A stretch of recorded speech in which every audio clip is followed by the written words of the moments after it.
Inclusive institution वहाँ है जहाँ वन रूल ऑफ लॉ है, जहाँ स्ट्रॉन्ग प्रॉपर्टी राइट्स हैं, जहाँ एलीट कैप्चर नहीं है। The way the institutions have been placed in the first place, Exactly. वो फिर शेप करेंगे कि आपका जो ऑर्गेनाइजेशन है वो कैसे फंक्शन करेगा। Exactly. वाई नेशंस फेल के कॉन्टेक्स्ट में जवाब दूं तो ये क्रिटिकल जंक्चर्स का होना लाजमी है इंस्टीट्यूशनल डाइवर्जेंस के लिए।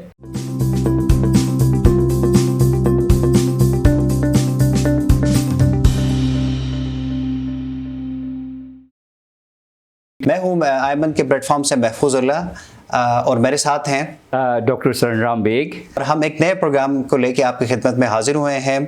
नाज़रीन, इस प्रोग्राम के अंदर हम बात करेंगे पॉलिसी के हवाले से, जिसे इसके नाम से जाहिर है कि यहाँ पे जो हमारी आपस में गुफ्तगू होगी, जो कि हम देखेंगे कि डेवलपमेंट के पर्सपेक्टिव से और पॉलिसी फ्रेमवर्क के अंदर देखेंगे कि जो वो बातें या वो पॉलिसी के हवाले से वो तमाम इशूज़, वो तमाम मॉडल्स, फ्रेमवर्क जो दुनिया भर में बहुत हद तक इस पे काम हो रहा है और वहाँ पे उन्होंने उसके समरात देखे हुए हैं, वो वाली डिबेट, वो वाली बातें, वो वाली चीज़ें हम गिलगित बल्तिस्तान के कॉन्टेक्स्ट में लेके आएंगे सर। तो हाँ बिल्कुल, हमारी कोशिश ये होगी कि हम डेवलपमेंट इश्यूज़ को, पॉलिसी इश्यूज़ को थियोरेटिकल लेंस पे देखें, फिर हम ये देखें कि गिलगित बल्तिस्तान के कॉन्टेक्स्ट में उसकी एप्लीकेशन कहाँ पे है, फिर हम ये हाईलाइट करेंगे फ्लॉज कहाँ पे है और हम उसके सॉल्यूशंस पॉसिबल हैं या नहीं है, इस पे हम फोकस करेंगे। जी सर, बिल्कुल। अगर हम ये देखें कि अगर ये पॉलिसी डिबेट जैसे बात थोड़ी सी लोग कहते हैं कि पॉलिसी की बात होती है तो इसे पता नहीं कोई बहुत ही ज़्यादा कोई बड़ी बड़ी बातें होंगी और या पता नहीं समझ में ना आने वाले ऐसी बातें होती हैं, तो मेरे ख्याल एक बड़ा अजीब सा मिसअंडरस्टैंडिंग है चीज़ों के बारे में कि पॉलिसी की बातें जो हैं वो बिल्कुल ही अजीब सी होती हैं और हमारे पहुँच से बाहर की होती हैं। दर हकीकत जो आप चूँकि इस फील्ड से ज़्यादा वाबस्ता भी हैं और इस पर काम करते हैं, तो हमें नाज़रीन को ये समझाइएगा, शुरू से के ऊपर डिस्कस कीजिएगा उनके साथ कि ये पॉलिसी फ्रेमवर्क बेसिकली या पॉलिसी लेवल की जो बात हम करते हैं तो और डेवलपमेंट पे फोकस करके करते हैं, इसमें क्या किन चीज़ों को हम लेके आते हैं, किन चीज़ों को डिस्कस करते हैं? देखिए, सबसे पहली बात तो ये है कि पॉलिसी कोई रॉकेट साइंस नहीं है। पॉलिसी जो है वो सबको पता है, सिर्फ ये कि हम उसको हमें थ्योरी का नहीं पता, हम थियोरेटिकली उसको एनालाइज नहीं करते हैं, और क्योंकि थियोरेटिकली हम एनालाइज नहीं करते हैं इसलिए हमें उसको समझने में दिक्कत होती है। तो मेरे ख्याल इस प्रोग्राम में हम कोशिश ये करेंगे कि हम इंस्टीट्यूशनल फ्रेमवर्क और फिर पॉलिसी दुनिया में किस तरह की चल रही है और फिर उसकी इम्प्लीकेशन, उसकी इम्प्लीमेंटेशन गिलगित बल्तिस्तान में हो रही या नहीं हो रही, उस कॉन्टेक्स्ट में बात करेंगे। जी बिल्कुल। अगर हम ये चीज़ देखें ना कि एक मिनट के लिए कि हमने अभी तक जितने जो हमारा एक सफ़र रहा है तरक्की का अभी तक गिलगित बल्तिस्तान के कॉन्टेक्स्ट में पर्टिकुलरली हम बात करें तो एक चीज़ जिसका हमें थोड़ा सा खला नज़र आता है कि जिसे हम कहते हैं ना कि systematic and connected with the world, कि दुनिया क्या कर रही है, किन चीज़ों को सीख चुकी है और किन चीज़ों की तरफ जा रही है बेसिकली, जिसे हम कहते हैं कि जो है एक अक्रॉस द बोर्ड या ग्लोबली हम क्या उन्हीं फ्रेमवर्क्स पे चल रहे हैं या उन्हीं पॉलिसी मॉडल्स को हम यहाँ पे अप्लाई कर रहे हैं जिनको अप्लाई करके दुनिया ने बड़े समरात इससे उठाए हुए हैं। तो मेरी आपसे बात हो रही थी तो आप एक बात कर रहे थे, मैं चाह रहा हूँ कि वो चीज़ दोबारा यहाँ बात हो जाए कि कुछ डेवलपमेंट के हवाले से दो चार या थ्योरीज के हैं या मिथ्स के हैं जो दुनिया उससे आगे गुजर चुकी है। जी बिल्कुल, बहुत सारे डेवलपमेंट के थ्योरीज़ हैं जिसमें हम डिपेंडेंसी थ्योरी की बात करते हैं, जिसमें फॉरेन एड पे डिपेंडेंसी की बात होती है, फिर हम स्टेजेस मॉडल की बात करते हैं कि डेवलपमेंट में डिफरेंट स्टेजेस हैं, प्रिमिटिव सोसाइटी की से लेके इंडस्ट्रियल सोसाइटी तक, उसकी बात करते हैं। फिर हमारे पास कुछ हाइपोथेसिस हैं, आपको याद हो ये हाइपोथेसिस की हम बात जी आपको याद हो कि आप गालिबन 2014 में कैलिफोर्निया आए थे, जी बिल्कुल, या 15 में आए थे, किताब भी मैं आपसे उठा के लाया था, मैंने बिल्कुल मैंने आपको किताब गिफ्ट की थी, बिल्कुल वाई नेशंस फेल। तो मैं वाई नेशंस फेल का बहुत बड़ा फैन हूँ जो वो किताब है। तो अभी मैंने पिछले इस हफ्ते में 2 रिव्यूज़ भी दिए हैं, तो वो उसने जो हाइपोथेसिस दिए हैं उसने कहा कि कल्चरल हाइपोथेसिस की बात की, यानी कि लिंक किया है कि प्रॉस्पेरिटी कल्चर के साथ लिंक है। अच्छा सर, इसमें आपकी बात को माजरत काटते हुए, आपने देखा है कि उस बुक के अंदर उसने जो अमेरिका के 2 स्टेट्स की बात की, हाँ, बॉर्डर की साइड पे वहीं से लोग हैं, वहीं सब, इसके मुताबिक थोड़ा मैं हाँ उसको पहले इस बात को कंप्लीट करूं कि कल्चर हाइपोथेसिस की बात की है, इग्नोरेंस हाइपोथेसिस की बात की है, जियोग्राफी हाइपोथेसिस की बात की है। तो ये एक चीज़ जो हमने इग्नोर की है अभी तक, और जिसका मैं बहुत बड़ा फ़ैन हूँ, कि वो इंस्टीट्यूशनल थ्योरी को हमने इग्नोर की है। मैं गिलगित बल्तिस्तान के कॉन्टेक्स्ट में बात करना चाहता हूँ और उसके हम एग्जांपल्स देंगे। अभी आपने बिल्कुल इसी तरह मेरे बहुत सारे दोस्त हमेशा इस बात पे बात करते रहे हैं कि इंस्टीट्यूशंस की और इंस्टीट्यूशनल फ्रेमवर्क की कितनी हमें ज़रूरत है गिलगित बल्तिस्तान में। अभी उसकी मिसाल इस तरह लें कि आपने वो बुक की बात की, वाई नेशंस फेल का पहला चैप्टर ही उसके वो कहता है कि नोगेल्स की बात करता है, नोगेल्स की बात करता है, कहता है कि नोगेल्स जो है 2 हाफ्स में डिवाइडेड है, ठीक है। एक में प्रॉस्पेरिटी है, लाइफ एक्सपेक्टेंसी हाई है, डिजीज लो है, एक्सेस टू हेल्थ है, फाइनेंस है, ओवरऑल लाइफ अच्छी है, बहुत जबरदस्त है। और बाढ़ के उस साइड पे वही लोग, वही आबा अजदाद, वही मजहबी अकायद, वही सब कुछ, एक बाढ़ के इस तरफ, और शायद वहीं पे वो हाइपोथेसिस लेके आता है, this all what happens due to the institutional जो फ्रेमवर्क। लेकिन सर मैं उसमें एक चीज जो करता है कि वहां पे वो कल्चरल हाइपोथेसिस को रिजेक्ट कर रहा होता है, क्योंकि सेम जो उनका कल्चर बैकग्राउंड है, सेम वो उनके लैंग्वेज है, रिलीजन, तो वो कहता है कि यार फिर प्रॉस्पेरिटी में डिफरेंस कहाँ पे है, कि why they are more prosperous, और ये क्यों नहीं तरक्की कर पा रहे। और फिर इसी में वो जियोग्राफी को भी रिजेक्ट करता है, इसी में वो इग्नोरेंस को भी। इग्नोरेंस हाइपोथेसिस ये है कि जिसको हम बड़ा रोजाना कहते हैं यार कि हमारी लीडरशिप इनकॉम्पिटेंट है। ये हमारा रोज का मामला है ना कि यार बिल्कुल हमारी प्रॉस्पेरिटी इसलिए नहीं कि हमारी जो है करप्ट है, इनकॉम्पिटेंट है। इस थ्योरी को भी रिजेक्ट करता है, ठीक है। तो फिर वो यहाँ से मैं इसको रिलेट करता हूँ ताकि हमारे जो व्यूअर्स हैं उनको पता चले यार कि गिलगित बल्तिस्तान के हम कैसे रिलेट कर सकते हैं। आज से कोई 2-3 साल पहले गालिबन जब मैं सीपेक सेंटर को हेड कर रहा था, तो मैं अपने मेहमानों को जो लेके आए थे फेडरल से, उनको लेके अक्रॉस द चाइना बॉर्डर गया। China border on our side and China border on the Chinese side, ठीक है। कितना दूर होगा, कितना दूर होगा आपके ख्याल में? बिल्कुल just few yards away, 100 feet maybe। अब इमेजिन कि when you cross the border, उनके जो इंफ्रास्ट्रक्चर है वो आउट क्लास, लाइक वहाँ पे इंटरनेट है, वहाँ पे वॉशरूम्स हैं, वहाँ पे वेटिंग एरिया है, हर वेटिंग एरिया के चेयर के साथ ऑक्सीजन लगा हुआ है। जरा हमारे साइड पे आए ना, आप बयान करें। बिल्कुल, और हम ये रोना तो नहीं रो सकते कि अभी कि वहाँ पे उनके लिए वेदर और है, या उनके लिए एल्टीट्यूड कम है, या उनके लिए प्रॉब्लम, यानी कि सेम थिंग। एग्जैक्टली, बिल्कुल, wonderful, that's really great example. नहीं, फिर लोग कहेंगे यार उनके पास रिसोर्सेज हैं, हमारे पास रिसोर्सेज नहीं है। और मैं तो इसको भी रिजेक्ट करता हूं। क्यों रिजेक्ट करता हूं? भला हमारे रिसोर्सेज तो हम उसको यूटिलाइज नहीं कर पाते हैं। By the end of year हमारे रिसोर्सेज कोलैप्स हो जाते हैं। अच्छा सर, एक बात को मैं, हाँ, लेकिन पहले बात बढ़ाने से मेरा ख्याल है हम ये रिलेट करें कि the difference is because of the institutional quality, कि क्या वहाँ पे जो इंस्टीट्यूशन की क्वालिटी है वो ज़्यादा बेहतर है और हमारे तरफ इंस्टीट्यूशंस इस तरह से परफॉर्म नहीं कर रहे हैं। देयर इज अ पॉइंट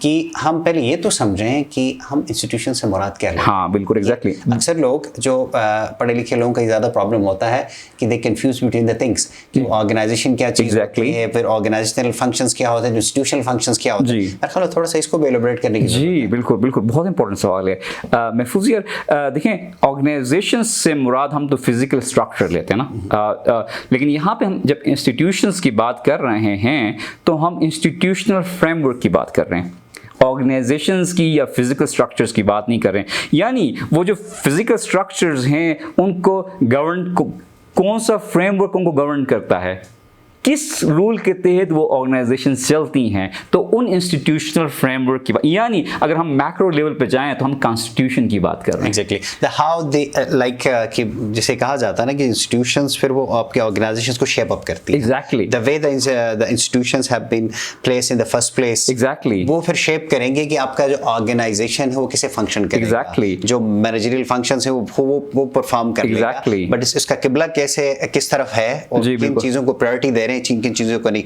तो सर इस चीज़ को आप रिलेट करें पिछले इस बात से, जैसे हम वापस लेके जाते हैं बॉर्डर की तरफ, तो सर इस बॉर्डर को छोड़ें, हम अगर अपने आप को बहुत से अब तो वर्चुअल दुनिया आ गई, फिजिकल चीज़ खत्म हो गई है, कि हमें जो इस वक्त चैलेंजेस आ रहे हैं, जो आपने अभी कहा कि उसको गिलगित बल्तिस्तान में लाने से पहले ग्लोबल पाकिस्तान के लेवल के ऊपर भी आप देखें कि जो इस वक्त हम शायद एक ऐसी नीड अराइज हो रही है कि हमें रिव्यू करना चाहिए इन चीज़ों को, कि हमारे पास सब कुछ होने के बावजूद हम क्यों नहीं कर पा रहे हैं। I think the answer is the same thing.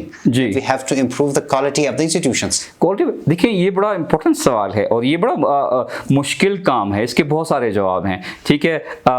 क्या हम कभी इंस्टीट्यूशनल क्वालिटी को इम्प्रूव कर पाएंगे? ये जो है इसका सवाल बहुत मुश्किल है।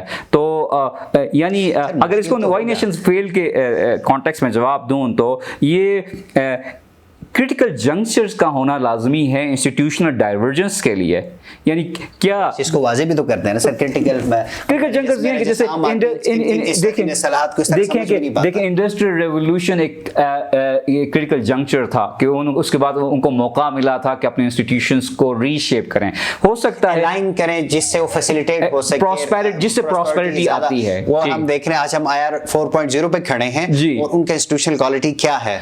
बिल्कुल, देखिए हो सकता है सीपेक हमारे लिए क्रिटिकल जंक्चर हो, हम उसको गेम चेंजर बोल रहे हैं ना, तो क्या वो क्रिटिकल जंक्चर है हमारे लिए? अगर क्रिटिकल जंक्चर है तो फिर इंस्टीट्यूशनल डाइवर्जेंस आएगी, लेकिन इंस्टीट्यूशनल डाइवर्जेंस आने के लिए इंस्टीट्यूशनल ड्रिफ्ट का होना लाजमी है। सर अब एक नई इस्तेलाह लेके आ गए सर, आप मेरे जैसे आदमी को समझाएं तो सही, क्रिटिकल जंक्चर को मैं हजम कर पा रहा हूं कि आप ड्रिफ्ट लेके आ गए। देखें बात ये कि दीवार में क्रैक हो ना, ज़िलज़िला आए तो वो दीवार गिर जाती हो, नई दीवार बनाने का मौका मिलता है। क्रैक होने लाजमी है, क्रैक्स होना। तो इंस्टीट्यूशनल ड्रिफ्ट जो है कहाँ से आएंगे सर? कहाँ से आएंगे? ये आ चुके हैं। मेरा नहीं ख्याल, आप किसकी बात कर रहे हैं? पाकिस्तान की बात कर रहे हैं या गिलगित बल्तिस्तान की बात कर रहे हैं? गिलगित बल्तिस्तान देखें बड़ा क्लियर, बड़ा जो है आम आदमी भी उसको क्रेक्स को समझ सकता है। क्रेक्स हम अपने पॉलिटिकल सेटअप को एक नज़र देख लें, ठीक है, हम अपने उसको देख के हम अंदाज़ा कर सकते हैं कि उनके अंदर पॉलिटिकल विल है या नहीं है इंस्टीट्यूशनल रिफॉर्म्स का, ठीक है। आप उनको देख के, उस सेटअप को देख के, ये मैं नहीं कहता हूँ, जितने भी एक्सपर्ट्स हैं इंस्टीट्यूशन के या गवर्नेंस के कहते हैं कि यार आप जजमेंट कर सकते हो कि आपके अंदर उस रूलिंग क्लास, उस एलीट में इंस्टीट्यूशनल चेंज के लिए पॉलिटिकल विल है या नहीं है। ये तो बहुत ही सिंपल सा आंसर है। एक आम आदमी का जो मसला है वहाँ पे वो तो इस चीज़ पे फोकस है ना कि डेवलपमेंट हो रही है नहीं हो रही। जी, फॉर एग्जाम्पल एजुकेशन में, हेल्थ में या बाकी जितने हमारे मेन कंसर्न्स हैं उसके अंदर हम इसको यहाँ पे आपकी गुफ्तगू से जो मैं समझा हूँ और जो चीज़ मैं कशीद करने की कोशिश कर रहा हूँ यही है ना कि ये चीज़ें तभी डेवलपमेंट हमारी बेहतर क्वालिटी की होगी जब इंस्टीट्यूशनल क्वालिटी हमारी अच्छी होगी और अच्छा बेटर परफॉर्म करेंगे। And that is something we need to link it and we have to link it with the जो आपका जो पॉलिटिकल विल के साथ इसको हम रिलेट करते हैं। गिलगित बल्तिस्तान के इस कॉन्टेक्स्ट में मैं ब्रॉडर पाकिस्तान की बात नहीं करूँगा, तो आप क्या इसमें कोई चेंजेस देख रहे हैं ग्राउंड के ऊपर? We are not jumping out to the what politicians are doing, that's something a different thing. Gilgit Baltistan में ग्राउंड पे आपको कुछ एक्शन होता नज़र आ रहा है कहीं पे कि जहाँ आपको लगे कि इंस्टीट्यूशनल जो परफॉर्मेंस है ये इम्प्रूव कर रही है? The answer is no. Unfortunately, the answer is no. Unfortunately, मैं उसके जवाब देता हूँ। देखें जो इम्पोर्टेंट बात हमने की कि इंस्टीट्यूशनल ड्रिफ्ट, यहाँ हमारे इंस्टीट्यूशनल फ्रेमवर्क होना लाजमी है। जब आप कहा कि आप इंस्टीट्यूशनल ड्रिफ्ट की बात, आपके बहुत सारे इंस्टीट्यूशनल फ्रेमवर्क होगा तो आपकी डेवलपमेंट प्रॉस्पेरिटी की आगे बढ़ेंगे। यानी कि अब ब्लूप्रिंट ही आपके पास नहीं है तो हो सकता है उसमें, मैं उस डिटेल में नहीं जाना चाहता हूँ कि क्या उसमें मुमकिनात हैं और क्या हर्डल्स हैं, मुझे नहीं मालूम, लेकिन अभी बहुत सारी चीज़ों में इंस्टीट्यूशनल फ्रेमवर्क ही मिसिंग है। जहाँ इंस्टीट्यूशनल फ्रेमवर्क बना हुआ है वहाँ फिर इम्प्लीमेंटेशन का मसला है।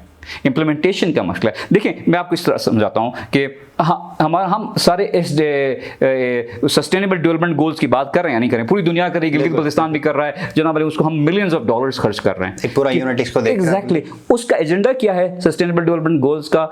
Inclusive, equitable and sustainable development है ना, ये है, ठीक है। अब इस बात को समझ लें कि अब यानी इस एजेंडा को अचीव करने के लिए हमारे इंस्टीट्यूशंस को इंक्लूसिव होना लाजमी है।